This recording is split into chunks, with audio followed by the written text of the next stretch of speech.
Okay PRP చేద్దాం అని చెప్తారు. అది కాకుండా ఇంకేం టెక్నిక్స్ మీరు సజెస్ట్ చేస్తారు? ఓకే పిఆర్పి నీకు అవసరం లేదు. బట్ ఇది షార్ట్ టర్మ్ అనిపిస్తుంది. ఇది చేద్దాం, ఇది చేద్దాం, ఇది చేద్దాం అలా. ఇప్పుడు ఇది మంచి క్వశ్చన్, ఎందుకంటే చాలామంది ఇదే అడుగుతుంటారు. కానీ ఈ క్వశ్చన్ పేషెంట్ నన్ను అడగడు, నేను చెప్పే పరిస్థితుల్లో కూడా లేను. ఎందుకంటే పేషెంట్స్ ఇప్పుడు ఎట్లా వస్తున్నారంటే, సార్ నాకు మోకాలు నొప్పి ఉంది, మీరు పిఆర్పి చేస్తానని విన్నాను, పిఆర్పి చేస్తారా లేదు? అలా వాళ్ళే అడిగేస్తారు. వాళ్ళు మీకు నాకు వేరే ట్రీట్మెంట్ చెప్పండి, నాకు మోకాలు నొప్పి ఉంది కాబట్టి ఏ ట్రీట్మెంట్ అవైలబుల్గా ఉన్నాయి, నేను ఏ ట్రీట్మెంట్ పోవచ్చు అన్న కాలం పోయింది. పేషెంట్స్ చూజీగా ఉన్నారు, వాళ్ళు మనకు ఆప్షన్ ఇస్తారు, మనం ఆప్షన్ ఇవ్వట్లే వాళ్ళకి. ఎందుకంటే నా పర్సనల్ ఎక్స్పీరియన్స్ తోటి స్టార్టింగ్ డేస్లో ఇలా ఉండేది.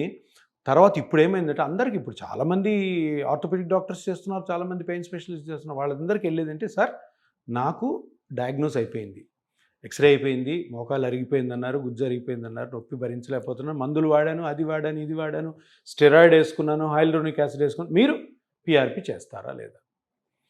అది ఇప్పుడు జరుగుతున్న సినారియో. నా దగ్గరకు వచ్చి పేషెంట్స్ మాట్లాడే విధానం,